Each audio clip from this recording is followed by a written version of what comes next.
সংবিধানের পঞ্চদশ সংশোধনী আংশিক বাতিল করে হাইকোর্টের দেয়া আপিল বিভাগে বহাল। সংবিধানে ফিরল গণভোট ও তত্ত্বাবধায়ক ব্যবস্থা। এই যে রায়, সেই রায়টি বহাল থাকলো, অর্থাৎ তত্ত্বাবধায়ক সরকার ফিরে আসলো, আর বাকিগুলো এখন সংসদে পরে যেটা হাইকোর্ট ছেড়ে দিয়েছিল সেটা আলটিমেটলি সংসদের সিদ্ধান্ত। বান্দরবানের লামা ও কক্সবাজারের চকুরিয়ায় পাহাড় ধসে অন্তত 7 জনের প্রাণহানি। বৃষ্টি, ঢল, জলাবদ্ধতায় চট্টগ্রামের 5 জেলায় চরম জনদুর্ভোগ। নৌকা দিয়ে চলাচল করতে হচ্ছে। এদিকে যে মানুষের আবাদি জমিগুলো ছিল সেগুলো তুলে গিয়েছে। আমাদের জনজীবন খুবই দুর্ভোগে আছে। আমাদের ফসলি জমিনগুলো পানিতে প্লাবিত হয়ে নষ্ট হয়ে যাচ্ছে। বাসযোগ্যতার সূচকে এবারও তালিকার একেবারে তলানিতে রাজধানী ঢাকা। জনসংখ্যা বৃদ্ধি আর অপরিকল্পিত নগরায়নই দায়ী বলছেন নগর পরিকল্পনাবিদরা। সরকার ব্যবস্থা যতক্ষণ আমরা না করব আমাদের উত্তরণের কোনো সুযোগ নেই। উন্নয়ন নিয়ন্ত্রণ না থাকে, পরিকল্পনা না থাকে এবং আইনের শাসন না থাকে, প্ল্যানিং এবং আমাদের যে ল এনফোর্সমেন্ট না থাকে, তাহলে তো ঈশ্বর ভালো করবে না। বিশ্বকাপের প্রথম কোয়ার্টার ফাইনালে রাত 2টায় মুখোমুখি হবে ফ্রান্স মরক্কো। দারুণ ছন্দে থাকা দু দলের হাড্ডাহাড্ডি লড়াই দেখার অপেক্ষা।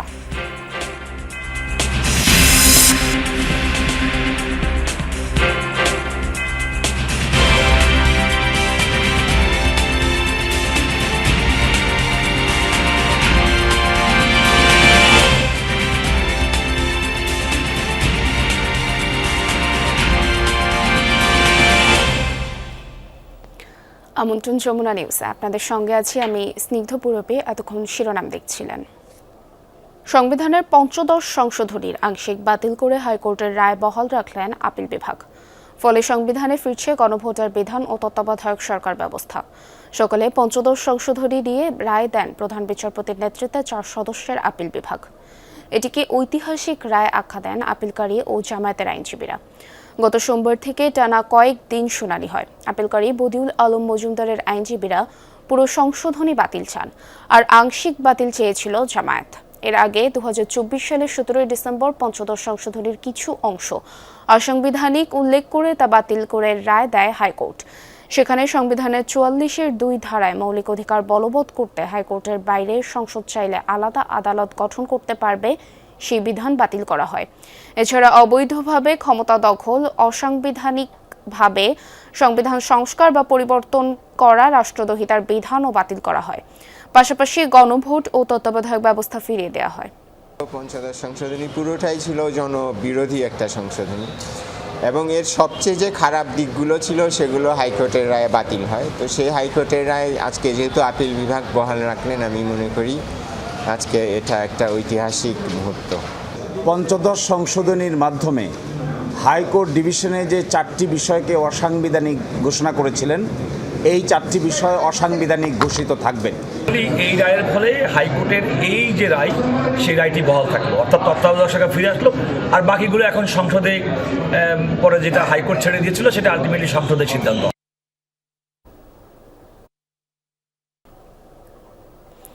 বঙ্গোপসাগরে সৃষ্ট লঘুচাপের প্রভাবে টানা বর্ষণে বিপর্যস্ত বৃহত্তর চট্টগ্রাম অঞ্চলের জনজীবন। বান্দরবানের লামা ও কক্সবাজারের চকুরিয়ায় পাহাড় ধসে আজও 7 জনের মৃত্যু হয়েছে। বান্দরবানের লামা উপজেলার আজিজনগর এলাকায় পাহাড় ধসে 5 জনের মৃত্যু হয়েছে, আহত হয়েছে 1 জন। এদিকে টানা ও ভারী বর্ষণে বান্দরবানের সাঙ্গু ও মাতামুহুরী নদীর পানি বিপদসীমার উপর দিয়ে প্রবাহিত হচ্ছে, যার ফলে জেলার বিভিন্ন নিম্নাঞ্চল জলমগ্ন। এছাড়া বান্দরবান সদর থেকে রাঙামাটি, চট্টগ্রাম সহ অভ্যন্তরীণ উপজেলা সড়কগুলোর সাথে যোগাযোগ বিচ্ছিন্ন হয়ে পড়েছে। গত 24 ঘন্টায় জেলায় 235 মিলিমিটার বৃষ্টিপাত রেকর্ড করা হয়েছে। কক্সবাজারের চকরিয়া বরৈতলী ইউনিয়নে পাহাড় ধসে 2 জনের মৃত্যু হয়েছে। গত রাত 1টা নাগাদ এ ঘটনা ঘটে বলে জানিয়েছেন চকরিয়া উপজেলা নির্বাহী কর্মকর্তা। এদিকে টানা ও ভারী বৃষ্টিতে কক্সবাজারের নিম্নাঞ্চল প্লাবিত হয়েছে, পানিবন্দী লক্ষাধিক মানুষ। বিশেষ করে চকরিয়া, পেকুয়া ও নবগঠিত মাতামুহুরী উপজেলার অন্তত 15,000 পরিবার পানিবন্দী হয়ে পড়েছেন। টানা বৃষ্টি, পাহাড়ি ঢলে রাঙামাটির নিচু এলাকা তলিয়ে গিয়ে পানিবন্দী হয়ে পড়েছেন হাজারো মানুষ। বাঘাইছড়ি, লংগদু, বিলাইছড়ি, ননিয়ারচর, জোড়াছড়ি ও বরকল উপজেলার নিচু এলাকাগুলো জলমগ্ন। এছাড়া সদরের শিমুলতলী, মুসলিমপাড়া, মানিকছড়ি সহ বাঘাইছড়ি, কাউখালী, ননিয়াচর, বিলাইছড়ি, কাপ্তাই উপজেলার বিভিন্ন স্থানে পাহাড় ধসের ঘটনা ঘটেছে। পাহাড় ধস ও সড়কে পানি ওঠার কারণে রাঙামাটি থেকে খাগড়াছড়ি, মহলছড়ি, লংগদু, বান্দরবান এবং রাজস্থলী সড়কে যান চলাচল বন্ধ রয়েছে। ফলে বিভিন্ন এলাকায় আটকা পড়েছেন যাত্রী ও স্থানীয় বাসিন্দারা। অন্যদিকে সড়ক যোগাযোগ বিচ্ছিন্ন হয়ে সাজেকে আটকে আছেন প্রায় 600 পর্যটক।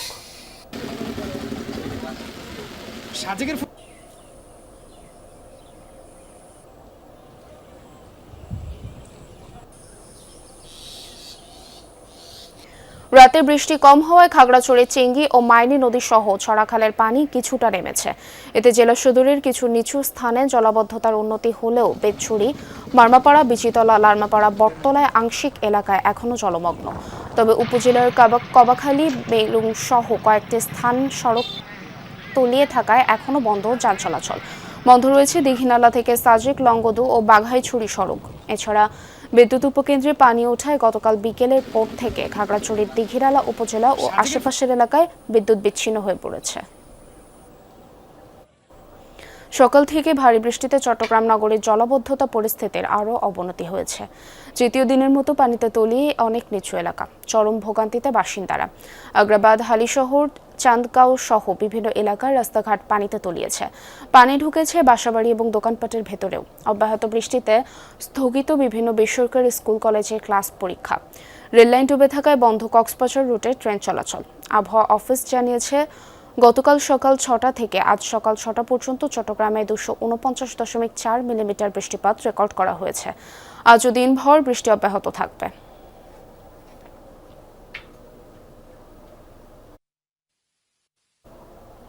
দর্শক, আমরা যাব এবার রাঙ্গামাটিতে সহকর্মী শামসুল আলমের কাছে। শামসুল, জলাবদ্ধ এলাকার পরিস্থিতি কেমন দেখছেন এবং যে সড়কে যান চলাচল বন্ধ ছিল তা কি ইতোমধ্যে চালু হয়েছে কিনা বা কখন নাগাদ চালু হওয়ার সম্ভাবনা রয়েছে, বিস্তারিত জানাবেন। পূর্ণিমা, আপনি যেমনটি বলেছিলেন যে আপনার জলবদ্ধতা কিন্তু এখনো কমেনি। আজকে আমরা একটু আগে আমি খবর নিয়েছি রাঙ্গামাটি জেলার যে বাঘাইছড়ি উপজেলা এবং বিলাইছড়ি, বরকল, লংগদু, নানিয়াচর এই উপজেলাগুলোতে কিন্তু নির্বাচল এখনো প্লাবিত রয়েছে এবং সেখানে দিন যত গড়াচ্ছে কিন্তু পানির সংখ্যা বাড়ছে, যার পরিপ্রেক্ষিতে এখানে নির্বাচলের যেসব লোকজন এখানে বসবাস করছে তাদের ঘরবাড়িগুলো কিন্তু পানির নিচে তলিয়ে যাচ্ছে। আর যে বিষয়টি বলেছেন আপনার, সড়ক যোগাযোগ এখনো পর্যন্ত বন্ধ রয়েছে। নতুন ভাবে সকালের দিকে খাগড়াছড়ির দীঘিনালা সড়কে সেখানে পাহাড় ধসে পড়ার কারণে বাংলাদেশের সর্ববৃহৎ একটি উপজেলা, সেটা হচ্ছে বাঘাইছড়ি উপজেলা, এই বাঘাইছড়ির সাথে দীঘিনালা এবং খাগড়াছড়ির সড়ক যোগাযোগ বন্ধ হয়ে গেছে নতুন ভাবে।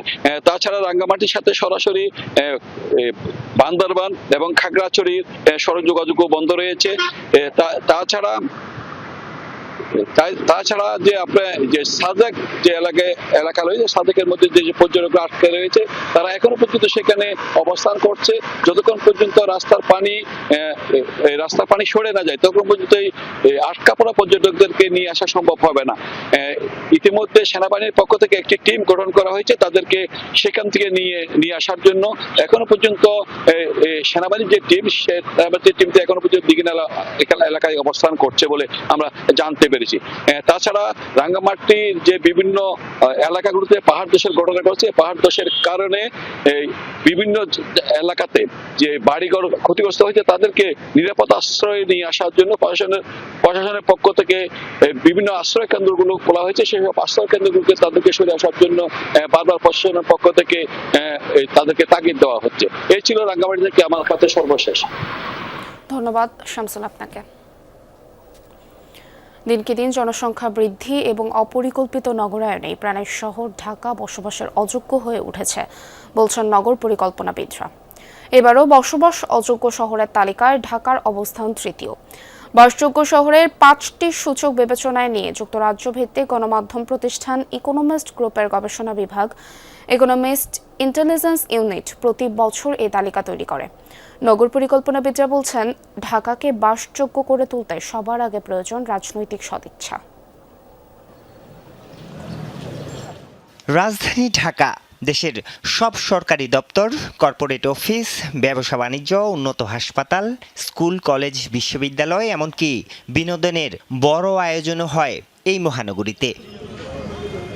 জাতিসংঘের প্রতিবেদন অনুযায়ী মাত্র 400 বর্গ কিলোমিটারের ঢাকার জনসংখ্যা এখন 3,66,00,000, যা বিশ্বের দ্বিতীয় জনবহুল মেগা সিটি। জনসংখ্যার চাপে প্রতিদিন বাড়ছে যানজট, দূষণ আর নাগরিক দুর্ভোগ। প্রশ্ন উঠেছে, অতিমাত্রায় ঢাকা নির্ভর হওয়াই কি রাজধানীকে বসবাসযোগ্য করে তুলছে? এবারও EIU এর বৈশ্বিক বাসযোগ্যতা সূচকে বাংলাদেশের অবস্থান একেবারে তলানিতে। বাংলাদেশের চেয়ে এগিয়ে আছে শুধু যুদ্ধবিধ্বস্ত সিরিয়ার দামেস্কো আর লিবিয়ার ত্রিপোলি। গত বছরও বাংলাদেশের অবস্থান ছিল একই রকম। আমরা আমাদের ঢাকা শহরকে আসলে শুধুমাত্র অর্থনীতি বা ভোগের জায়গা বানিয়েছি। পাশাপাশি হচ্ছে যে এই শহরে একটা নির্দিষ্ট জনসংখ্যা এবং জনঘনত্ব মেনে চলা, সেই শহর তো আসলে আমাদের যে বাসযোগ্যতার মানদণ্ডে ভালো করবে সেটার কোনো সম্ভাবনা নাই।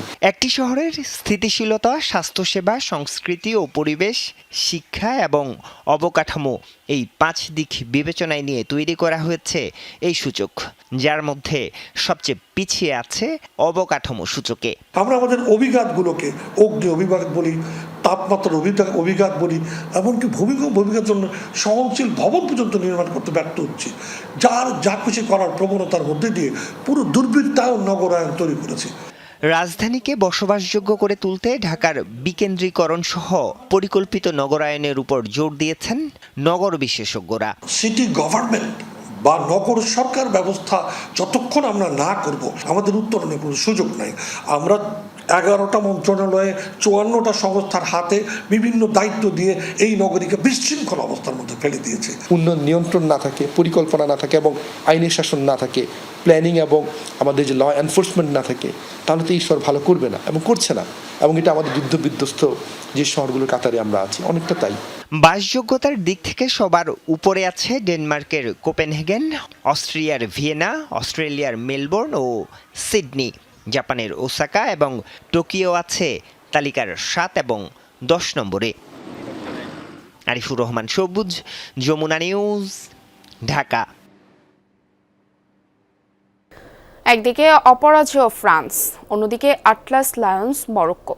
কাতার বিশ্বকাপের সেই ব্লকবাস্টার সেমিফাইনালের আগুন কি আজ ছড়াবে বোস্টনে? এমবাপ্পের গোল ক্ষুধা নাকি হাকিমি বুনো ডিফেন্স ওয়াল, কার দখলে যাবে সেমির টিকিট? প্রতিশোধের আগুনে পড়বে ফ্রান্স নাকি ফরাসি রাজত্বেই চূর্ণ হবে আটলাস লায়ন্সদের স্বপ্ন? সেমির মঞ্চে জায়গা করে নিতে আজ রাত 2টায় মাঠে গড়াচ্ছে ফুটবল রোমাঞ্চের এই মহাযুদ্ধ।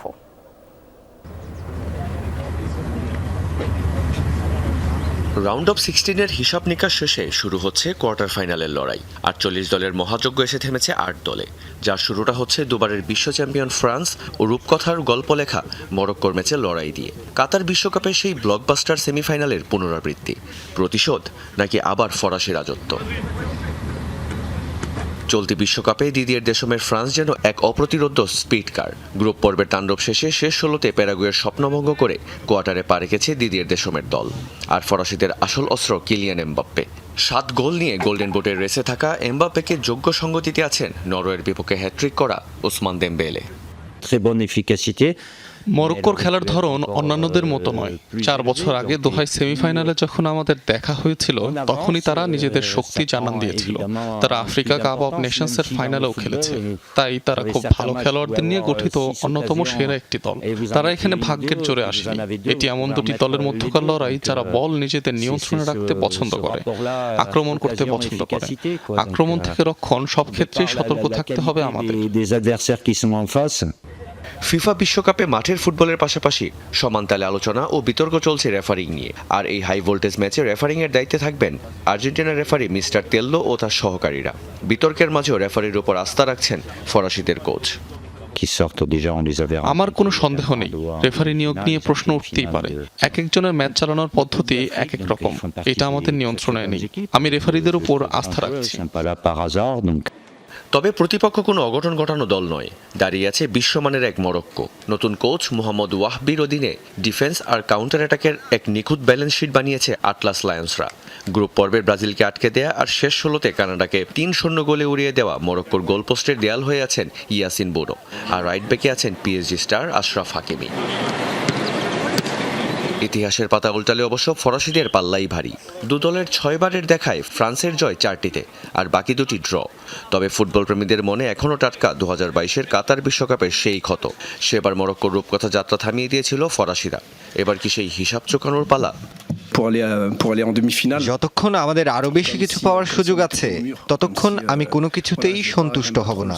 আর এই বিষয়ে আমি আমার স্টাফ এবং খেলোয়াড়দের সাথেও কথা বলেছি। আমরা যে কোনো মূল্যে জিততে চাই, জেতার জন্য সম্ভাব্য সবকিছু করতে চাই। 4 বছর আগের তুলনায় আমাদের শক্তি বদলে গেছে, ব্যাপারটা এমন নয়। এই দুটি দলই সম্ভবত আগের চেয়ে আরো শক্তিশালী হয়ে মুখোমুখি হচ্ছে। তবে কাগজে কলমে ফ্রান্স ফেভারিট হলেও বড় বড় পরাশক্তিদের বোতলবন্দি করা মরক্কো যে কোনো মুহূর্তে ঘুরে দিতে পারে ম্যাচের মোড়। বোস্টনের ফক্সবরো স্টেডিয়ামে এই হাই ভোল্টেজ ম্যাচটি শুরু হবে আজ বাংলাদেশ সময় রাত 2টায়। রিয়ান রাফতি, যমুনা স্পোর্টস। পাহাড় ধসে মৃত্যু যেন নিয়তি হয়েছে রোহিঙ্গাদের। কক্সবাজারের উখিয়া টেকনাফের ক্যাম্পগুলোতে প্রতি বর্ষায় প্রাণহানির ঘটনা ঘটে। প্রশাসনের নানা উদ্যোগেও এই অবস্থা থেকে উত্তরণ সম্ভব হচ্ছে না। উখিয়া থেকে আরো জানাচ্ছেন রিহাজ রায়হান, ছবি তুলেছেন লুৎফুর রহমান। এই যেন অনেকটা মরার উপর খাড়ার ঘাট। 2017 সালে যখন এই রোহিঙ্গারা বাংলাদেশে এসেছিলেন তখন কয়েক লাখ মানুষ একসাথে এসেছে এবং এখানে আসার পর আরও কয়েক লাখ যোগ হয়েছে। একদিকে থাকার স্বল্পতা, অল্প জায়গায় অধিক সংখ্যক মানুষ, তার উপর যখন এই ধরনের বর্ষা হয়, অর্থাৎ বর্ষা মৌসুমে যখন ভারী বর্ষণ হয় তখন এই ধরনের পাহাড় ধস হয়। পাহাড়ের পাদদেশে তাদের ঘরগুলো থাকে এবং পাহাড় ধসে মানুষের মৃত্যু যেন অনেকটা নিয়তি হয়ে দাঁড়িয়েছে রোহিঙ্গাদের। গেল বছর, তার আগের বছর অর্থাৎ 2017-র পর থেকে এখন পর্যন্ত প্রত্যেক বর্ষায় এখানে পাহাড়ের পাদদেশে পাহাড় ধসে রোহিঙ্গাদের মৃত্যু হয়েছে এবং এই মৌসুমে অন্তত 15 জনের প্রাণহানি ঘটেছে এই পাহাড় ধসে। ঘর একটা বিষয় আছে কেমন মাঝে এলাম মদারাসা আছে জানাই আছে ঘরও বিষয় আছে এখন ধর অতি ভাড়া আছে অতি ভাড়া আছে তো ওয়ালিয়ানও বরাবর ছিল দেখতে একটা 20-50 জন হুয়ান আসিল এখানে হুয়ানি আমাদের আসিল 2-10 মিনিটের মাঝে নোয়াচরে নিয়লে মতো হাইন্দে না আগে হারা সময় পানি যাইবেলা রাস্তা নাই জামুগিওতা পানি কি গিয়ে ফুলি গিয়ে। শরণার্থী ত্রাণ এবং প্রত্যাবাসন কমিশন কর্মকর্তারা বলছেন তারা চেষ্টা করছেন যাতে পাহাড়ের ঝুঁকিপূর্ণ যারা বসবাস করছেন তাদেরকে এখান থেকে সরিয়ে নেওয়া যায়, অর্থাৎ তাদেরকে কোনো বিকল্প জায়গায় স্থানান্তর করা যায়। যদি সেটি করা যায় এবং তাহলে হয়তো এই যে প্রাণহানি বা এই যে ক্ষয়ক্ষতি সেটি অনেকটাই রোধ করা সম্ভব হবে।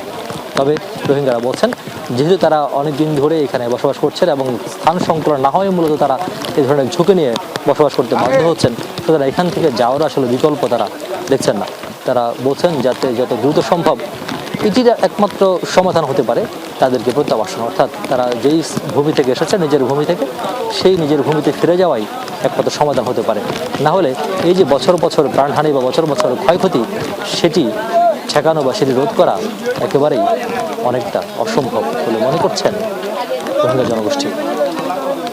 রিয়াজ রায়হান, যমুনা নিউজ, কুতুপালং, উখিয়া, কক্সবাজার।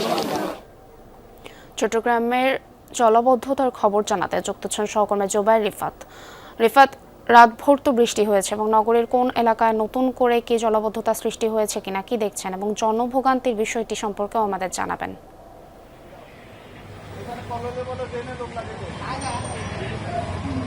রবি, নতুন কোনো নিচু এলাকা আসলে জলমগ্ন হয়নি এবং গত 4 দিন ধরে যে অব্যাহত বৃষ্টি সেই বৃষ্টি কিন্তু গত 2 ঘন্টা ধরে আমরা দেখছি চট্টগ্রামের আকাশও বেশ মেঘাচ্ছন্ন এবং খানিকক্ষণ আগে কিন্তু রোদের দেখাও ছিল, তবে এখন গুড়ি গুড়ি বৃষ্টি আসছে। আমরা এই মুহূর্তে চট্টগ্রামের কাতালগঞ্জের এই জায়গাটিতে রয়েছি। এই জায়গাটি আসলে গত 4 দিন ধরে সবচেয়ে বেশি আসলে পানিতে নিমজ্জিত ছিল। এলাকার আশপাশের দোকানপাট থেকে শুরু করে সমস্ত জায়গায় আসলে পানি ঢুকে গিয়েছিল এবং এই মুহূর্তে চট্টগ্রাম সিটি কর্পোরেশনের পরিচ্ছন্নতা বিভাগ এই যে জায়গাটি জলমগ্ন হয়েছে সেই জায়গা থেকে আসলে পানিগুলো নিরসন বা নিষ্কাশন করার জন্য তারা ড্রেনের উপর আসলে যেই দোকানপাটগুলো রয়েছে ভ্রাম্যমান বা ভাসমান সেগুলোকে তারা অপসারণ করছে। আমরা একটু সিটি কর্পোরেশনের পরিচ্ছন্নতা বিভাগের প্রধান আপনার সাথে একটু কথা বলতে চাই। আপনারা আসলে কোন কাজটি করছেন? এখন অনেকদিন ধরেই তো আসলে এই জায়গাটিতে জনভোগান্তি আসলে চরমে গিয়ে ঠেকেছে, নিশ্চয়ই দেখতে পাচ্ছেন। আমরা যেটা করছি আসলে এই ড্রেনগুলোকে কন্টিনিউয়াস পরিষ্কার রাখছি। কিছুদিন আগে আপনারা দেখেছেন মেয়র মহোদয় নিজেও ছিলেন, এই ড্রেনগুলো আমরা একবার ক্লিয়ার করে গেছি, আবার ড্রেনের মধ্যে ময়লা জমছে, আমরা এগুলো আবার ক্লিয়ার করতেছি। এই দোকানপাটগুলো থেকে ময়লাগুলো ড্রেনে পড়তেছে, এগুলাকে আমরা সরানোর চেষ্টা করতেছি। ড্রেনগুলো ক্লিয়ার করলে হয়তো এই জায়গাটা থেকে পানি চলে যাবে, বাট এই জায়গাটা নিচু, আপনার সামনে দেখবেন ওখানে পানি নাই, জাস্ট এই পরিমাণ জায়গায় পানি আছে। তো এই জায়গাটা একটু নিচু, ওদিকে উঁচু, আমরা ড্রেনটা চালু করলে হয়তো পানি পড়ে চলে যাবে। হ্যাঁ, মুরব্বী শুনছিলেন সিটি কর্পোরেশনের প্রধান পরিচ্ছন্ন কর্মকর্তা, তিনি আসলে যেটি বলছিলেন যে এই এলাকাটি স্বভাবতই নিচু হওয়াতেই ফলত পানি বেশিক্ষণ ধরে জমে থাকে এবং মানুষের যে ভোগান্তি সেটি কিন্তু আসলে সেটির কোনো অন্ত নেই। এবং চট্টগ্রামের অন্যান্য যে নিচু এলাকাগুলো আছে সেই এলাকাগুলোতেও কিন্তু চট্টগ্রাম সিটি কর্পোরেশনের পরিচ্ছন্নতা বিভাগ থেকে কিন্তু আসলে কার্যক্রম পরিচালনা করা হচ্ছে। যেসব নালা নর্দমা আসলে ময়লা আবর্জনা জমে বন্ধ হয়ে গিয়েছে, ব্লক হয়ে গিয়েছে, সেই ব্লকগুলো আসলে অপসারণ করা হচ্ছে এবং মাঠে সিটি কর্পোরেশনের পরিচ্ছন্নতা বিভাগের কর্মীদের কিন্তু আমরা দেখতে পাচ্ছি। এবং আকাশে কোনো মেঘ এখন দেখতে পাচ্ছি না, বৃষ্টিরও তেমন কোনো সম্ভাবনা নেই। সব মিলিয়ে অবস্থা বেশ ভালোর দিকে বলা চলে। ধন্যবাদ রিফাত আমাদের সাথে যুক্ত হওয়ার জন্য। চুয়াডাঙ্গা জেলা কারাগারে বন্দীদের নানা কারণে ভয়ভীতি দেখিয়ে অর্থ হাতিয়ে নেওয়া এখন ওপেন সিক্রেট। এমনকি জামিন পাওয়া বন্দীদেরও নতুন করে শোন অ্যারেস্টের হুমকি দিয়ে নতুন কৌশলে আদায় করা হচ্ছে হাজার হাজার টাকা। এমন অভিযোগ উঠেছে খোদ কারারক্ষীদের বিরুদ্ধেই। অভিযোগ গড়িয়েছে কারা অধিদপ্তর পর্যন্ত। এছাড়া সাক্ষাৎ, সিট বরাদ্দ ও চিকিৎসার জন্যও আর্থিক লেনদেন হয় এই কারাগারে। তদন্তের পর ব্যবস্থা গ্রহণের আশ্বাস কর্মকর্তাদের।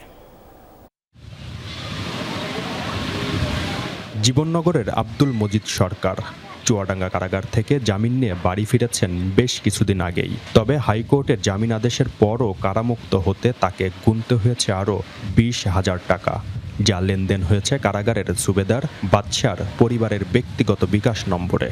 ওই নাম্বার দিলে ওই নাম্বার দিলাম, ওই নাম্বারে 15,000 টাকা মারে ওই দিনকে। নাম্বারটা কার ছিল? সুবিধার মেয়ের, সুবিধার আর হেলাল। এখন এদের সাথে আর কারা কারা জড়িত আছে এইগুলো আপনারা একটু দেখেন বের করতে। কয়েদি কারা কারা বললেন যে? কয়েদি মিলন আর সোফিয়ার। একই কায়দায় কুষ্টিয়ার আরেক বন্দী মামুনুর রশিদের কাছ থেকে 76,000 টাকা আদায় করা হয়েছে বলে অভিযোগ। সবগুলো অভিযোগ খোদ কারারক্ষী হেলাল উদ্দিনের বিরুদ্ধে। হেলাল আমাকে বলে, মামুন ভাই এভাবে তো আপনি বের হতে পারবেন না, আপনাকে বের হতে গেলে জেলার স্যার এবং সুপার স্যারকে ম্যানেজ করতে হবে, তা না হলে আপনাকে ডিটেনশনও দিয়ে দিতে পারে। ভাতিজা রাসেলকে বলে দিই যে বাড়ি থেকে লাখখানিক টাকা নিয়ে যাবা এবং হেলাল ভাইকে দিবা যতটুকু পারা যায়। এছাড়া বন্দীদের সাথে সাক্ষাৎ, সিট বরাদ্দ ও চিকিৎসার জন্য আর্থিক অবৈধ লেনদেন হয় কারাগারে। অভিযোগ অন্য বন্দী ও স্বজনদের। টাকা নেওয়ার পরে আমাকে বলে তোমরা কিছুক্ষণ ওয়েট করো, তোমার কাকু বের হবে। তারপরে আমরা কিছুক্ষণ ওয়েট করতে থাকি। আনুমানিক সন্ধ্যা 6টা সাড়ে 6টার মধ্যে আমার কাকু চুয়াডাঙ্গা জেলা কারাগার থেকে বের হয়ে আসে। জামিন নামা আসে, এই জেলার কক্ষে নিয়েছে বিভিন্ন সময় আটকে রাখা হয়, বিভিন্ন দোহাই দেওয়া হয় যে অমুক হয়েছে, এই তো অমুক হয়েছে, আপনার কাগজপত্র এখনো ভালো করে দেখা লাগবে, আবার হচ্ছে জজ সাহেবের সঙ্গে আলাপ করা লাগবে কি কারণে কি হয়েছে। অথচ দেখা গেল শেষমেশ কিছু টাকা পালি সব ঠিক হয়ে গেছে। জামিনের পরও মুক্তির জন্য অর্থ বাণিজ্যের অভিযোগ গড়িয়েছে কারা অধিদপ্তরের মহাপরিদর্শক পর্যন্ত। এরই মধ্যে গঠন করা হয়েছে তদন্ত কমিটি। যখন কারা অধিদপ্তর থেকে একটি তদন্ত কমিটি গঠন করে দেওয়া হলো এবং সেই তদন্তে যখন আমাদের কাছে আসলো তখন আমরা বুঝতে পারলাম যে আসলে সে এরকম একজন অভিযোগ করেছে আর কি। তো গত 4 তারিখে অর্থাৎ শনিবার তদন্ত করার জন্য আমাদের জেলা কারাগারে এসেছেন এবং উনি স্বাধীনভাবে নিজের মতো করে তদন্ত করে চলে গেছেন। জেলা কারাগারে গড়ে বন্দী থাকে 600 জন।